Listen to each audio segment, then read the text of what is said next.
Mark, no Joe Watson this week. How big a loss is that, and how will you cover a huge out? Yeah, to lose your captain is disappointing, and especially in the form that he's been in. But it's a big out for the club. But it also gives players the opportunity that haven't been this year, that have been knocking on the door, playing well in the VFL, to come up and step up. Brent Prismal obviously played very well last weekend. Yeah. Is he likely to get a call up this weekend? And if he does, what could he add to the side?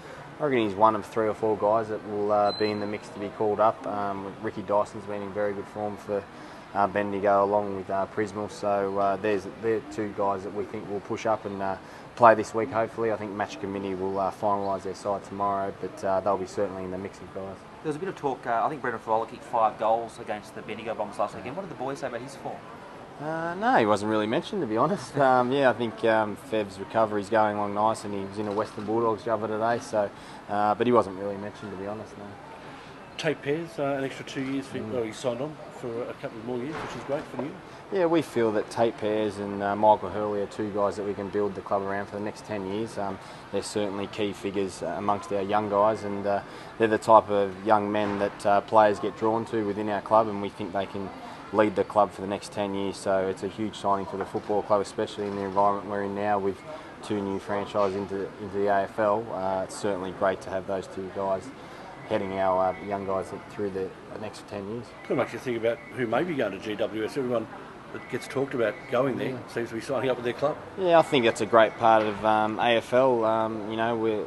Most of the guys are very loyal to their football clubs, and they certainly love staying where they started, and that's a culture that we want to build at Essendon. And we're just wrapped to have Tate Pears the next 2 years. He's a Perth boy as well. With the sub-rule, Mark, Nick Malthouse today basically said that the injuries this year, from what he's seen on the evidence so far, are as worse as they've ever been. What are your observations, I guess, almost at the halfway point of the season, in terms of that? And I guess you could speak firsthand, obviously. Yeah, I think players obviously fatiguing very quickly, and you've got to put in more game time, and there's a lot more pressure on you to be able to stay out there. But look, it's one of those things that they're going to have to assess at the end of the year. I know our club, we manage it every week, and we've lost a few players to soft tissue injuries. Whether that's related, who knows? But I think once we sit down at the end of the year, the playing group and also the AFLPA, and have a real good look at it, we won't really know until the results come out. But it certainly puts a lot more stress on the body over a longer period of time. Do you feel worse than last year, this time last year, sir?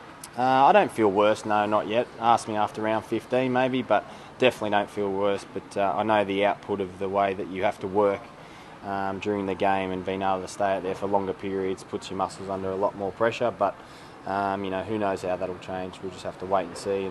And the AFL will run their analysis at the end of the year, and whether it gets changed or not, who knows. Does that mean it's making it even tougher for the older blokes to stay in the game? Yeah, I think so. It'll make playing AFL footy at the top level for a long time, I reckon it'll make it a lot more difficult. I've never seen the level of rehab that we've done this year. It's been, as a team, we've had to really rehab ourselves to get up for the games, and players are doing hot and cold 2 and 3 times a week. A lot of pool recovery sessions has gone through the roof this year, and I don't know whether that's due to the way the game's being played now, or just that AFL clubs think that that's the best way to recover, but it's certainly gone through the roof. Does it make the season in some instances a bit of a war of attrition? Yeah, in a way it will. I think I've spoken to Hurdy, and we'll probably use the majority of our list during the year, and that means that some players will be rested, some players will play the substitute more often. You might find some of your top end players be rested against games that they feel they need running into the finals. So it certainly will become that, and these buys that we have now, 2 a year, the players I know want to get the job done, but they are looking forward to having their 3 or 4 days off, then coming back and turning himself back on again. Been reported that the talk with the Players Association of the AFL has sort of stalled. Is that a concern for you, blokes? Not really, because it's out of our hands. The players certainly expressed to the AFLPA where their interests lie. The AFLPA are a strong body, and we feel they represent us really well, and you've got to leave it up to them to do the negotiations behind the scenes, but they certainly know our interests, and they want to put their best foot forward for the AFL footballers. And just on this week, mate, another big game on the big stage for the Bombers. It's great for the young kids, isn't it?